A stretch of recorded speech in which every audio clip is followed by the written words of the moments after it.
बच्चों last video में हमने एनर्जी ऑफ इलेक्ट्रॉन के बारे में डिस्कस किया था, वेलोसिटी ऑफ इलेक्ट्रॉन के बारे में डिस्कस किया था।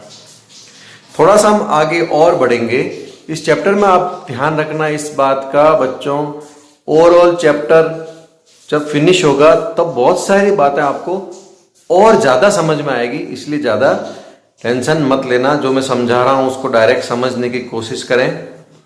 आज हम समझने जा रहे हैं dual behaviour of EMR, dual behaviour of electromagnetic radiations, जिसका पार्ट होता है कौन, अपना लाइट। उसका एक छोटा सा विजिबल पार्ट है, हम क्या बोलते हैं, लाइट। हिंदी में क्या बोलते हैं इसे, विद्युत चुंबकीय विकिरणों का द्वैत व्यवहार। यहां पे द्वैत और ड्यूल का मीनिंग क्या है, double double double role, simple. तो हम इलेक्ट्रोमैग्नेटिक रेडिएशन का या लाइट के बारे में बात करें, क्योंकि हम उससे डिटेक्ट लाइट को ही कर सकते हैं, तो मैं लाइट की बात करता हूं। Light behaves both as a wave and a stream of particles. अगर आपको सिंपल वर्ड में पूछा जाए what is dual behaviour of light और EMR, तो आपको यही बोलना है कि लाइट होती है वो वेव का भी बिहेव शो करती है और पार्टिकल का भी बिहेव शो करती है। हिंदी में बता देता हूं कि प्रकाश जो होता है वो तरंगीय रूप भी दर्शाती है, अपना तरंगीय वेव तरंगीय रूप भी दर्शाती है। और पार्टिकल से ही आपको पता है तो हर मैटर बनता है, राइट। तो ऐसा माना जा रहा है कि लाइट भी एक स्ट्रीम ऑफ पार्टिकल है। थोड़ा सा आपको लग रहा होगा सर क्या बात कर रहे हैं, या जिसने पढ़ा है उसको पहले से ही वो अंदर से इस बारे में सोच रहा है, चिंतन कर रहा है, यार ये लाइट तो वेव होती है, ये पार्टिकल कहां से आ गया। भाई ये सब पार्टिकल में आते हैं, ध्यान रखना। हमारे जो मेरे हाथ में जो पेन है ना, जिसमें भी मास है, जो भी स्पेस ऑक्यूपाई करता है, जिन छोटे छोटे टाइनी पार्टिकल से मिलकर मैटर बनता है, मैं उन्हीं की बात कर रहा हूं, पार्टिकल्स की। तो लाइट भी स्मॉल पार्टिकल्स का ग्रुप है, स्ट्रीम है, स्ट्रीम। तो बहुत टाइम लगा इस बात को एक्सेप्ट करने में कि लाइट का बिहेवियर जो होता है वो ड्यूल होता है। बहुत सारे एक्सपेरिमेंट्स के बाद में सबने इसको वैलिड किया। तो आपके मन में भी जब बहुत सारा पढ़ लोगे तब जाके आपके मन में वैलिडिटी आएगी इसकी। तो पहले हम बात करते हैं एज ए वेव फॉर्म कब शो करती है लाइट। सिंपल सी, व्हेन लाइट प्रोपोगेट्स, जब लाइट एक जगह से दूसरी जगह पे जाएगी, एक जगह से दूसरी जगह जाएगी, क्या कहलाता है, प्रोपोगेशन। तो जब लाइट प्रोपोगेशन कर रही होगी तो वो अपना वेव फॉर्म शो करती है। जब लाइट किसी मैटर के साथ इंटरेक्ट करेगी, when they interact with matter, तब लाइट अपना पार्टिकल वाला नेचर शो करेगी। दोनों पे बात करेंगे, और एक पे तो बात हम कर चुके हैं, एज ए वेव, जिसमें हमने इलेक्ट्रोमैग्नेटिक स्पेक्ट्रम भी हमने पढ़ा था। अभी बात करते हैं आगे, राइट। फ्रीक्वेंसी की बात करी थी, वेवलेंथ की बात करी थी, उस पे न्यूमेरिकल्स भी बात करी थी। तो हम एक बिहेव तो हम इसका पढ़ चुके हैं, है ना। तो तरंग रूप प्रकाश कब दर्शाता है, जब वो एक दिशा से दूसरी दिशा में, एक जगह से दूसरी जगह में संचरण कर रहा होता है, प्रोपोगेशन, संचरण। और कणीय प्रकृति कब दर्शाता है, कणीय प्रकृति कब दर्शाता है प्रकाश, जब वो किसी पदार्थ के साथ में इंटरेक्ट कर रहा हो, पदार्थ के साथ में कुछ रिएक्शन, कुछ काम कर रहा हो। आगे बढ़े, चलो फिर लाइट और EMR की बात करते हैं। फर्स्ट बिहेव कौन सा शो करती है, wave nature, and second particle nature, and this is known as dual behavior of light or EMR, प्रकाश और विद्युत चुंबकीय विकिरणों का द्वैत व्यवहार। तो वेव नेचर में क्या पढ़ लिया सर हमने, अरे बच्चों आपने वेव नेचर में पढ़ चुके हैं आप wave equation, C equal to frequency into wavelength, C equal to nu into lambda. और बच्चों आप इसके न्यूमेरिकल भी कर चुके हैं पिछले कुछ वीडियोस में, तो हम वेव नेचर से फेमिलियर हैं। पार्टिकल नेचर में अभी हमने कुछ नहीं पढ़ा है, तो पहले मैं बता दूं कुछ प्रॉपर्टीज है जो लाइट की, वो केवल वेव नेचर से ही एक्सप्लेन की जा सकती है, वहां पे पार्टिकल नेचर से एक्सप्लेनेशन नहीं किया जा सकता। For example diffraction and interference. Interference तो मेरे ख्याल से व्यातिकरण बोलते हैं हिंदी में, व्यातिकरण। डिफ्रैक्शन का मैं आपको समझाता हूं तो आप मीनिंग निकालना, हिंदी में मैं भूल रहा हूं उसको। डिफ्रैक्शन का मतलब होता है जब कोई ऑब्स्टेकल आ जाए, ऑब्स्टेकल, और लाइट यहां टकरा रही है, यहां टकरा रही है, यहां टकरा रही है, लेकिन इस तरफ भी रोशनी होती है, तो मतलब जो बेंडिंग ऑफ लाइट है, ये जो बेंडिंग ऑफ लाइट है, लाइट का इस तरह से मुड़ना, इज नोन एज डिफ्रैक्शन। कोई ऑब्स्टेकल आ जाए और जो बेंडिंग ऑफ लाइट होती है उसको क्या बोलते हैं? डिफ्रैक्शन। तो ये केवल वेव नेचर से ही समझा सकते हैं, पार्टिकल नेचर से नहीं समझा सकते। तो sir what is interference? Interference physics में आ जाएगा, मैं बहुत सिंपल वे में आपको समझा रहा हूं। व्यतिकरण किसको बोलते हैं? कि जब दो वेव्स आपस में आके किसी पॉइंट पे मिलती है, दो वेव आपस में आके किसी पॉइंट पर मिलती है, तो उनका जो नेट रिजल्ट है वो एल्जेब्रिक सम के इक्वल होता है। यानी वेव आपस में मिलेगी तो कुछ आपको इंक्रीज ही देगी। वो सेम फेज में है या अपोजिट फेज में, थोड़ा सा आपके डिटेल फिजिक्स में आएगा, मैं सिंपल वे में समझा रहा हूं आपको इंटरफेरेंस। तो ये दोनों जो प्रॉपर्टीज है वो केवल वेव नेचर से ही एक्सप्लेन की जा सकती है। मैं फिर यहां पे रिपीट कर रहा हूं, ये दोनों आपके फिजिक्स में क्लियर होगा concept, what is diffraction and interference. कुछ प्रॉपर्टीज है जैसे black body radiation, photo electric effect and line spectra of an atom, वो वेव नेचर से एक्सप्लेन नहीं किया जा सकते। अभी मैं फोटो इलेक्ट्रिक इफेक्ट को तो डिटेल में लेने वाला हूं, तब आप समझ जाओगे यहां पे तो सर वेव नेचर काम में नहीं आएगा, तो फिर कौन सा नेचर मानना पड़ता है? Particle nature. तो कुछ प्रॉपर्टीज है लाइट की, वो पार्टिकल नेचर से एक्सप्लेन की जा सकती है, जैसे black body radiation, photo electric effect and line spectra of atom. ये दोनों हमको डिटेल में पढ़ने हैं। ब्लैक बॉडी रेडिएशन का कुछ पार्ट आप पढ़ चुके हो, मैक्स प्लैंक ने दिया था ब्लैक बॉडी रेडिएशन, जिसमें हमने क्या पढ़ा था? क्वांटम और photon and energy of one quanta is equal to H nu, और उस पर हम न्यूमेरिकल भी कर चुके हैं कि एनर्जी एब्जॉर्ब और रिलीज होगी तो वो कंटिन्यूस फॉर्म में नहीं होगी, बल्कि स्मॉल पैकेट्स में होगी, टक टक टक, small packets, instalments, that is known as quanta और फोटोन। तो इसका हम जो जरूरत का काम है 11th में वो हम पढ़ चुके हैं। ब्लैक बॉडी रेडिएशन के बारे में कभी थोड़ा सा कोई वीडियो भेज के आपको समझाऊंगा, 3D वीडियो कहीं पे होगा नेट पर, तो राइट। अभी मैं आपको यही कह सकता हूं, ब्लैक बॉडी वो आइडियल बॉडी होती है जो ऑल टाइप्स ऑफ रेडिएशंस को एब्जॉर्ब भी करती है और ऑल टाइप्स ऑफ रेडिएशंस को रिलीज भी करती है, इमिट भी करती है, that is known as black body radiation. बाकी आप ब्लैक बॉडी रेडिएशन को अपने को इतना डिटेल में जाना नहीं है। The body, ideal body which can absorb और emits all kind of radiations is known as black body radiation. इसका जो एप्लीकेशन वाला पार्ट है E equal to H nu, हम समझ भी चुके हैं, न्यूमेरिकल भी कर चुके हैं। तो बात करेंगे फोटो इलेक्ट्रिक इफेक्ट की और लाइन स्पेक्ट्रा ऑफ एटम की। कुछ अपने एनसीईआरटी में दिया हुआ है फोटो इलेक्ट्रिक इफेक्ट, हर्ट्ज ने दिया है, तो कहीं कहीं पे ऐसे दिया हुआ है कि जे थॉमसन ने भी एक्सपेरिमेंट किया था, तो हम दोनों को मान सकते हैं। ठीक है, आगे बढ़े। अभी आपके 11th का न्यूमेरिकल पोर्शन का वेरी वेरी इंपॉर्टेंट पार्ट है फोटो इलेक्ट्रिक इफेक्ट। देखो नाम में ही लग रहा है, photo means light, electric current, है ना। तो कुछ लाइट और इलेक्ट्रिक करंट का कनेक्शन हो रहा है बच्चों, प्रकाश विद्युत प्रभाव। मैंने हर्ट्ज और जे थॉमसन दोनों ही लिख दिया है, तो आप थोड़ा सा कंफर्म करना इसको कि रियल में इसका एक्सपेरिमेंट पहले किसने किया था। पहले लैंग्वेज पे नहीं जाते हम, लैंग्वेज यू कैन फॉर्म। यहां पे मैं वैक्यूम ट्यूब है, ये जो आपको ट्यूब दिख रही है, इट इज वैक्यूम ट्यूब।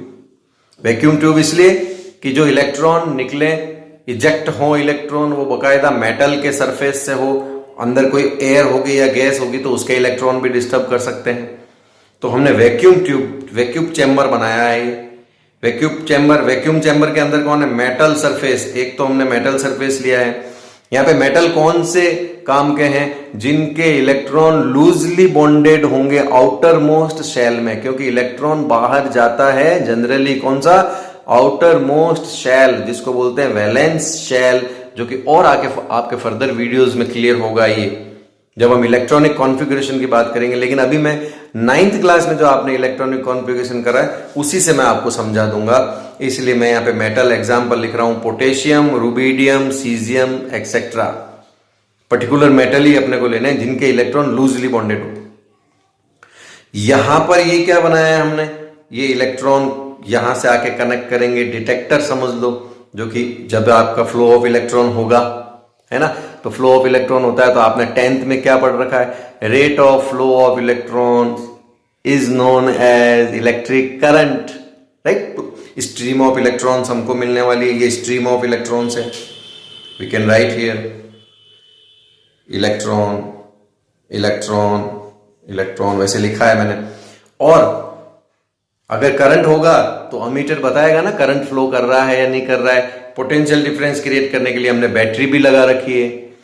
अब ठीक है साहब, अब जब लाइट यहां से हम लाइट को स्ट्राइक कराते हैं, लाइट जब गिरती है मेटल के सरफेस पर, तो जैसे ही लाइट टकराती है वैसे ही फ्लो ऑफ इलेक्ट्रॉन शुरू हो जाता है। इसमें कोई टाइम नहीं लगता है बच्चों कि लाइट आएगी, टकराएगी, अभी तो एब्जॉर्ब होगी, फिर थोड़ी देर बाद इलेक्ट्रॉन निकलेंगे, नहीं, दैट सेम टाइम जैसे ही लाइट टकराई वैसे ही स्ट्रीम ऑफ इलेक्ट्रॉन शुरू हो गया from metal surface to detector. समझ रहे हो? तो ये फ्लो ऑफ इलेक्ट्रॉन के कारण अमीटर में रीडिंग आएगी। तो लाइट के कारण इलेक्ट्रिक करंट जनरेट हो रहा है, that is this effect known as photo electric effect. When light of a certain frequency, हर कोई फ्रीक्वेंसी की लाइट नहीं, हर मेटल की अपनी अपनी फ्रीक्वेंसी होगी, उस फ्रीक्वेंसी पे वो इलेक्ट्रॉन को छोड़ेगा अंदर से, अदरवाइज नहीं छोड़ेगा।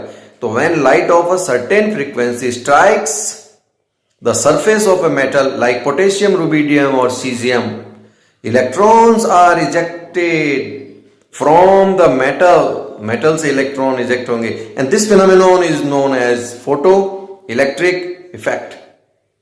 जब धातु की सतह पर एक निश्चित आवृत्ति वाला प्रकाश टकराएगा तो धातु की सतह से इलेक्ट्रॉन उत्सर्जित होंगे।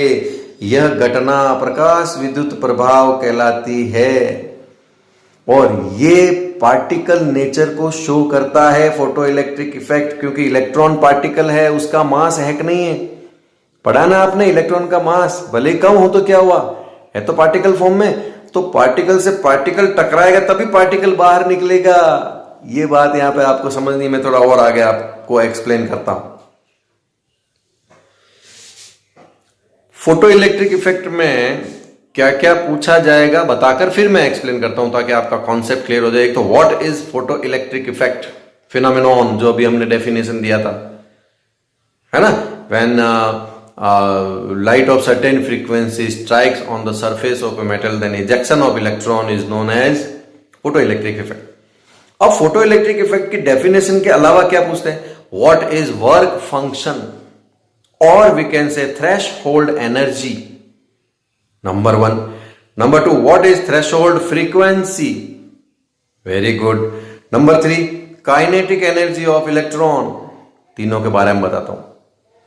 Work function, the minimum energy is required to remove electron from metallic surface, metal के सरफेस से इलेक्ट्रॉन को रिमूव करवाना, पहले छुड़वाना, यानी बताता हूं अभी। यानी मेटल में क्या होता है, एटम्स कहां होते हैं, इलेक्ट्रॉन के समुद्र में होते हैं, सी ऑफ इलेक्ट्रॉन, और इलेक्ट्रॉन्स बहुत सारे एटम के कांटेक्ट में होते हैं, बहुत सारे एटम के इन्फ्लुएंस में होते हैं। तो उस इलेक्ट्रॉन को पहले बाहर निकलवाना मेटल सरफेस से, और बाहर निकलवा के अगर उसको स्पीड से हम अगर उसको इजेक्ट नहीं करवाएंगे तो वो, अगर आपने हल्का सा इलेक्ट्रॉन बाहर आया है मेटल के सरफेस से, हल्का सा, तो वो वापस अंदर जा सकता है अट्रैक्शन से, तो इजेक्शन भी जरूरी है।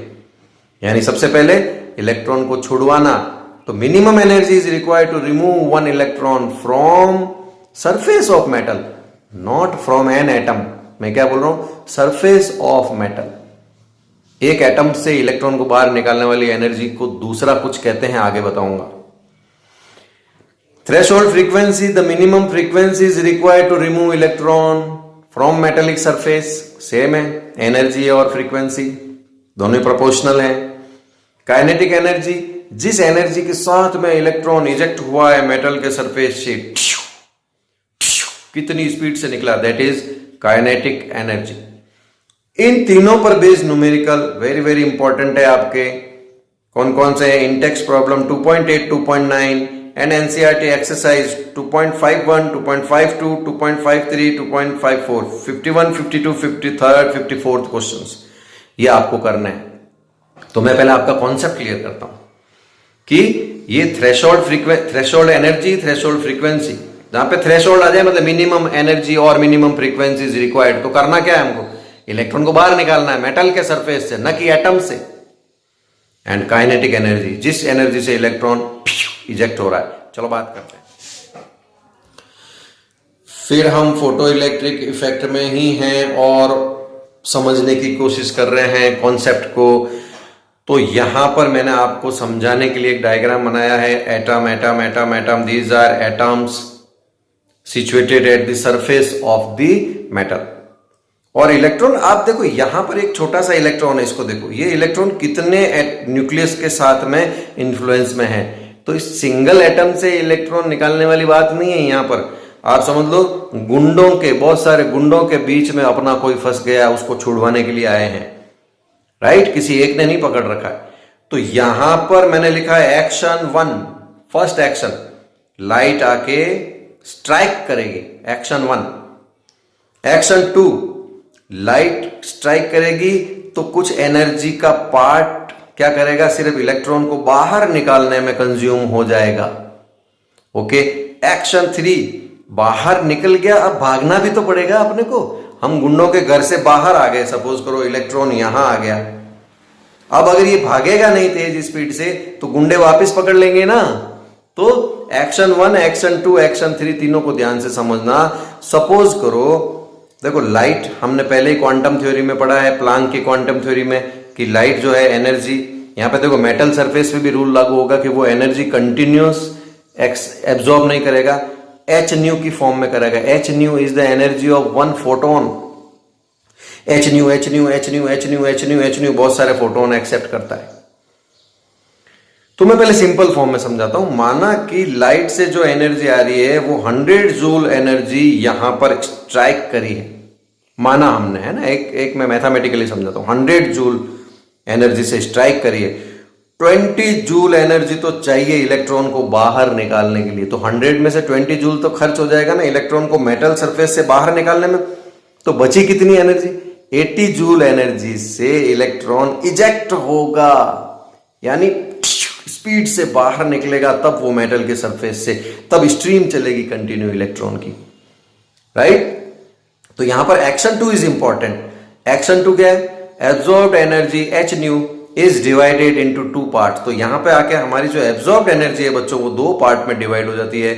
फर्स्ट पार्ट वर्क फंक्शन और threshold energy. What is work function? Minimum energy is required to remove electron from metallic surface, तो वर्क फंक्शन में डिवाइड होगी। एंड देन बची हुई एनर्जी इलेक्ट्रॉन को ट्रांसफर होगी काइनेटिक एनर्जी की फॉर्म में, यानी इस काइनेटिक एनर्जी से इलेक्ट्रॉन इजेक्ट होगा। तो एक्शन 1, एक्शन 2, एक्शन 3, तो 3 एक्शन होते हैं फोटो इलेक्ट्रिक इफेक्ट में। Action 1, strike of light at the surface of metal. Action 2, minimum energy is absorbed to remove one electron.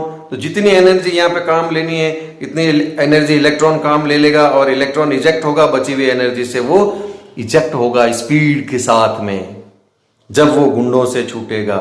तो यहां पर मैंने बताया ना, हमको ऐसे मेटल लेने हैं जिसमें हमको वैलेंस शेल वाला इलेक्ट्रॉन दूर हो न्यूक्लियस से।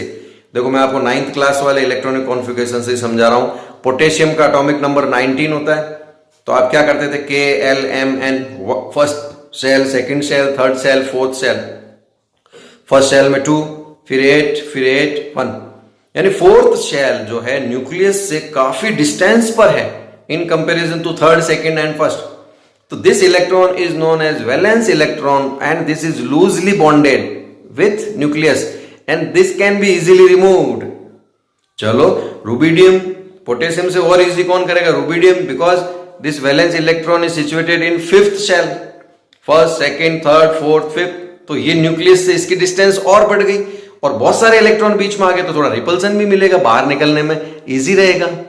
ओके, सीजियम में first, second, third, fourth, fifth, sixth shell में वैलेंस इलेक्ट्रॉन है, तो और कम फ्रीक्वेंसी की लाइट चाहिए, कम एनर्जी में इलेक्ट्रॉन, यानी सबसे कम एनर्जी में इलेक्ट्रॉन ये रिलीज करेगा, उससे थोड़ी ज्यादा इसको चाहिएगी, उससे थोड़ी ज्यादा इसको चाहिएगी। इसलिए मैंने आपको ये थोड़ा सा आपको बता दिया। इलेक्ट्रॉनिक कॉन्फ़िगरेशन करेंगे तो आपका ये कॉन्सेप्ट और क्लियर होगा। Why we are using these metals, because single electron है और इजीली रिमूव हो जाएगा। ओके, तो एक्शन 1 लाइट स्ट्राइक करती है, एक्शन 2 जितनी जरूरत है इलेक्ट्रॉन को इन एटम के ग्रुप से छुड़वाने के लिए, मेटल के सरफेस से छुड़वाने के लिए, वो एब्जॉर्ब हो जाएगी, राइट, और that is known as work function. Minimum energy is required to remove one electron. And action 3 ejection of electron with kinetic energy. जो भी एनर्जी है, जितनी भी एनर्जी बची है, वो सारी काइनेटिक एनर्जी में कन्वर्ट हो जाएगी। तो we can write a mathematical expression of this photo electric effect and it will be useful to solve numericals, right. तो जब भी प्रकाश की तरंग टकराती है धातु की सतह पे, तो ये हमारा एक्शन 1, धातु की सतह पे टकराएगी तो कुछ ऊर्जा का अवशोषण होगा इलेक्ट्रॉन को छुड़वाने के लिए, क्या बोलेंगे उसको, वर्क फंक्शन और थ्रेशोल्ड, ये आपको हिंदी में ऐसे ही याद करना पड़ेगा। और थर्ड स्टेप क्या है, इलेक्ट्रॉन का इजेक्शन, यानी इलेक्ट्रॉन का उत्सर्जन स्पीड के साथ में, एक पर्टिकुलर काइनेटिक एनर्जी के साथ में, गतिज ऊर्जा के साथ में। तो ये 3 स्टेप हैं। और ये शेल मतलब कोश, आप समझ गए, बाह्यतम कोश का इलेक्ट्रॉन यहां से उत्सर्जित होता है। आगे चलें। Mathematical expression of photo electric effect का गणितीय स्वरूप की बात करें तो ये मैं ई वो बात कर रहा हूं जो कि लाइट लेकर आ रही है। कौन सी एनर्जी की लाइट मेटल के सरफेस पे टकरा रही है, दैट इज ई। और आपको पता है एनर्जी टकरा रही तो एब्जॉर्प्शन तो किस फॉर्म में होगा, एच न्यू की फॉर्म में होगा। और एच न्यू का एक फोटोन अंदर एब्जॉर्ब होते ही 2 पार्ट में एनर्जी डिवाइड हो जाएगी। First part is H nu not plus K E, H nu not में ये H nu is the symbol for energy. तो I can write here this expression in this way, E is equal to E not plus kinetic energy, यानी जो energy light लेके आई है वो 2 part में divide हो जाएगा। कौन सा, work function and kinetic energy. E equal to H nu होता है तो E not equal to H nu not होगा। नॉट जहां पर लग गया मतलब मिनिमम एनर्जी इज रिक्वायर्ड और मिनिमम फ्रीक्वेंसी इज रिक्वायर्ड। तो we can say what is here, we can say H nu not. What is H nu not, work function. Minimum energy is required to reject the electron, electron को बाहर निकालने के लिए जितनी energy चाहिए। तो ये हमारी एनर्जी आई 100 जूल, मैथमेटिकली समझा रहा हूं। तो 20 जूल तो काम आ गई किसमें, इलेक्ट्रॉन को बाहर निकालने में, राइट। तो 100 जूल और 20 जूल को इधर ट्रांसफर करो तो बचा हुआ कौन होगा, काइनेटिक एनर्जी होगा ना। तो 20 + 80 कर दो चाहे तो इसको थोड़ा हम आगे बढ़ाते हैं। What is the formula of kinetic energy of ejected electron? It is very simple. Kinetic energy is equal to h nu और h nu नॉट इधर ट्रांसफर होगा, E नॉट इधर ट्रांसफर होगा, तो क्या हो जाएगा, kinetic energy equal to h nu minus h nu not. h common आ रहा है तो nu minus nu not. This is the difference of जो लाइट आई है उसकी फ्रीक्वेंसी का और जो एब्जॉर्ब हुई है मिनिमम फ्रीक्वेंसी। कई बार न्यूमेरिकल में ये दिया हुआ होता है, न्यू माइनस न्यू नॉट की वैल्यू दी हुई होती है, डिफरेंस ऑफ फ्रीक्वेंसीज। तो this frequencies is known as threshold frequency and this frequency is known as frequency of absorb light, right. तो nu not threshold frequency, minimum frequency is required to eject electron, जैसे कि work function है, threshold energy बोलते हैं, work function को भी क्या बोलते हैं, थ्रेशहोल्ड एनर्जी। तो जहां पे थ्रेशहोल्ड आ जाए मिनिमम, और एनर्जी फ्रीक्वेंसी आपको बताइए इज प्रोपोर्शनल टू फ्रीक्वेंसी। तो यहां पे आपको न्यूमेरिकल करने का मौका मिल सकता है, it will be useful in numerical. H आपको बताइए प्लैंक्स कांस्टेंट, एच न्यू कौन हो गई, absorbed energy, H nu not कौन हो गई, पहला पार्ट एनर्जी का, फर्स्ट पार्ट, सेकंड पार्ट कौन सा होता है, काइनेटिक एनर्जी। ये इक्वेशन आप हमेशा याद रखना। Problem 2.8 in text question, when electromagnetic radiation of wavelength 300 nanometer falls on the surface of sodium, electrons are emitted with a kinetic energy of 1.68 into 10 raised to power 5 joule mole inverse. What is the minimum energy needed to remove an electron from sodium? यानी threshold energy पूछ रहा है। What is the maximum wavelength that will cause a photo electron to be emitted. तो अब आपने numerical में देखो हमको गिवन क्या क्या है। सोडियम मेटल पर लाइट आ रही है तो उसकी वेवलेंथ क्या है। Lambda is 300 nanometre, but we need in metre, तो 300 इंटू 10⁻⁹ मीटर। कितनी काइनेटिक एनर्जी से इलेक्ट्रॉन इजेक्ट हो रहा है वो भी वैल्यू दे रखी है। Kinetic energy is equal to 1.68 into 10⁵ joule mole inverse. यानी ये काइनेटिक एनर्जी जो दे रखी है एक इलेक्ट्रॉन की काइनेटिक एनर्जी नहीं है, 1 मोल इलेक्ट्रॉन्स की काइनेटिक एनर्जी है। 6.022 इंटू 10⁻23 इलेक्ट्रॉन्स की टोटल काइनेटिक एनर्जी बताइए, यानी वो इस काइनेटिक एनर्जी से निकले। Sum of 1 mole energy of 1 mole electron. पूछा क्या है, कितनी एनर्जी रिक्वायर होगी टू रिमूव 1 इलेक्ट्रॉन। एक इलेक्ट्रॉन को रिमूव करने के लिए कितनी एनर्जी रिक्वायर्ड होगी, और that is known as work function और थ्रेशोल्ड एनर्जी। यानी इनडायरेक्ट वे में इस क्वेश्चन में हमको वो काइनेटिक एनर्जी देकर, लैम्डा देकर जो स्ट्राइक कर रही है लाइट की, हमको थ्रेशोल्ड एनर्जी और वर्क फंक्शन पूछ रहा है। ओके साहब।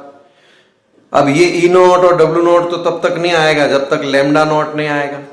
और लैम्डा नॉट, जैसे लैम्डा नॉट भी क्वेश्चन में पूछा है ना, किस मिनिमम कौन सी वेवलेंथ की लाइट चाहिए इलेक्ट्रॉन को इजेक्ट करने के लिए, तो वो कौन होती है, थ्रेशोल्ड वेवलेंथ होती है। यानी लैम्डा नॉट भी फाइंड आउट करना है, और लैम्डा नॉट कब तक नहीं आएगा, जब तक न्यू नॉट नहीं आएगा। तो ई नॉट निकाल देंगे तो न्यू नॉट भी आ जाएगा। स्टेप आपको सोचने पड़ेंगे न्यूमेरिकल के लिए। गिवन क्या है, तो फर्स्ट स्टेप में क्या गिवन है, लैम्डा। तो ये इस तरह के न्यूमेरिकल हम कर चुके हैं, इसलिए मैंने वो छोटे छोटे न्यूमेरिकल करवाए थे। If lambda is given it means we have energy. जो लाइट आके फॉल कर रही है, स्ट्राइक कर रही है, उसकी एनर्जी है हमारे पास। कैसे सर, कैसे, because we have Planck equation E equal to H nu. Very good. फिर सर न्यू तो गिवन ही नहीं है, कोई बात नहीं, we have wave equation C equal to nu lambda. तो न्यू की जगह क्या आ जाएगा, C अपॉन लैम्डा। तो क्या बन गया, E equal to HC upon lambda. हम कर चुके हैं क्वेश्चन। तो इस पार्ट में हम फाइंड आउट कर रहे हैं एनर्जी ऑफ 1 फोटोन। मैंने यहां पे NH न्यू नहीं लिखा है, E equal to H nu करके हम पहले एक फोटोन जो आ रहा है लाइट का, उसमें कितनी एनर्जी है पता करते हैं। H की वैल्यू न्यूमेरिकल में गिवन होगी, बुक में न्यूमेरिकल दे रखा है इसलिए गिवन नहीं होती, अदरवाइज एग्जाम में गिवन होती है। C की वैल्यू आपको पता है 3 इंटू 10⁸ मीटर पर second, and lambda is given in the numerical 3 into 10⁻⁹। यहां पे अगर कोई बायो का बच्चा ये देखकर इतनी कैलकुलेशन करेंगे क्या, कैसे करेंगे क्या, कैलकुलेटर चाहिए, आपका इस बात का ध्यान रखा गया है कि कैलकुलेटिव पार्ट ज्यादा नहीं हो। ध्यान से देखना मेरे साथ, मैथ्स वाले तो समझ गए। 6.626 एज इट इज लिखा है मैंने, सब पावर को मैं एक जगह कर रहा हूं। 10⁻⁻34 ऊपर ही है तो प्लस का 8, माइनस का 9 ऊपर ट्रांसफर होगा न्यूमरेटर में तो प्लस का 9, और ये जो 3 इंटू 100 है, 300 है ना, 3 इंटू 100 कर देता हूं मैं। 100 का मतलब क्या होता है, 10 की पावर 2, और 10 की पावर 2 ऊपर जाएगी, क्या हो जाएगी, -2। सब पावर एक जगह, बचा कौन, 3 से 3 कैंसिल, मीटर से मीटर कैंसिल, सेकंड से सेकंड इनवर्स कैंसिल, बचा कौन, जूल। और एनर्जी की यूनिट क्या होती है, जूल। कुछ कैलकुलेशन करना ही नहीं पड़ा, सिर्फ आपको यहां पे ना डिवाइड करना है ना मल्टीप्लाई करना है बच्चों, केवल आपको एडिशन और सब्ट्रैक्शन करना है पावर का। नेगेटिव नेगेटिव -36 हो गए, पॉजिटिव पॉजिटिव +17 हो गए, नेगेटिव और पॉजिटिव सब्ट्रैक्ट करेंगे तो माइनस का 19 आएगा, because this value is greater. तो क्या करा हमने, कुछ करा क्या, डिवाइड करा ही नहीं। तो this is energy of 1 photon, E equal to 6.6 into 10⁻⁹ joule absorbed और स्ट्राइक्स एनर्जी ऑफ 1 फोटोन।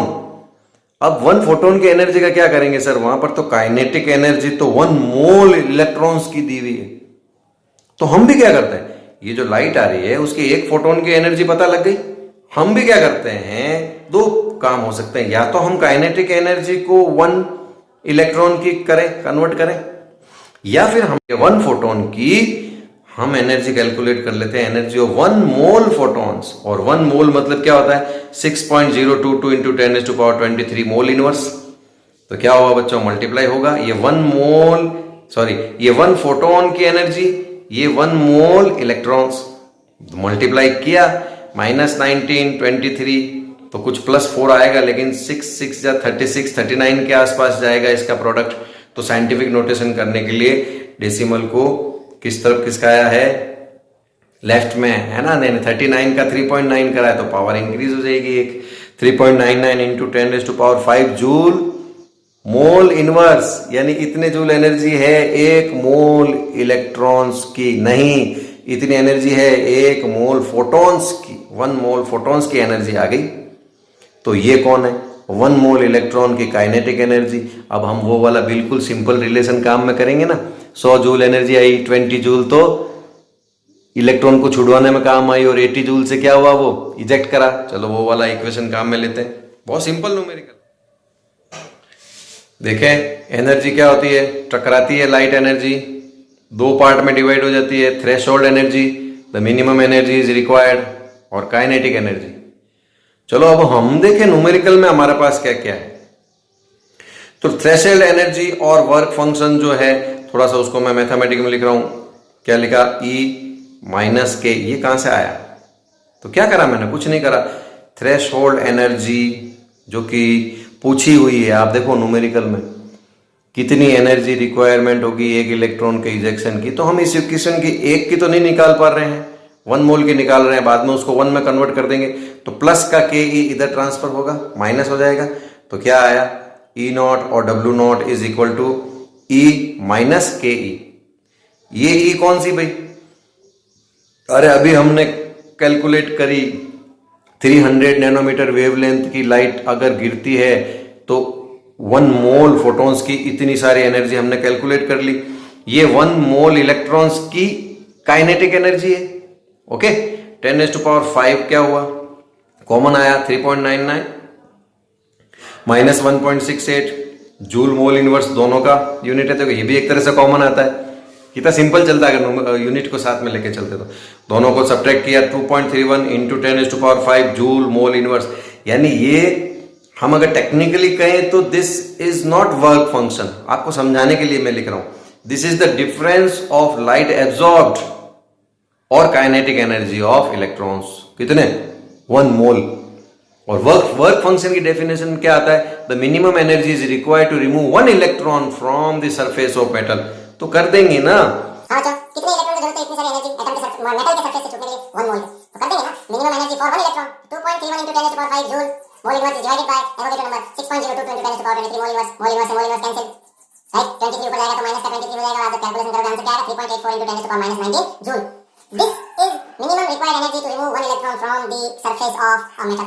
तो थोड़ा सा उसमें आगे और पूछ लिया, जब आपने E0 निकाल लिया है तो लैम्डा नॉट भी निकाल लो ना। ये हमने क्या निकाला, E0 हमने निकाल लिया है तो हम लैम्डा नॉट भी निकाल लेंगे। ये जो हम निकाल रहे हैं कौन आ रहा है, लैम्डा नॉट। मिनिमम वेवलेंथ, थोड़ा सा हां मिनिमम वेवलेंथ निकाल लेंगे, वही वापस इक्वेशन काम में लेंगे। कौन सी, E = h/λ, तो लैम्डा = h/e। h आपके पास पड़ा है, c आपके पास है, और थ्रेशोल्ड एनर्जी आपने निकाल ली। तो 517 नैनोमीटर मतलब 10⁻9 में आंसर आया होगा, इसलिए ये नैनोमीटर कन्वर्ट कर दिया। और ये ग्रीन एरिया से ये जो वेवलेंथ है रिलेट करती है ग्रीन लाइट से। इलेक्ट्रोमैग्नेटिक स्पेक्ट्रम में देखोगे ना, तो ये मतलब कौन सा रीजन में आता है, ग्रीन लाइट में आता है।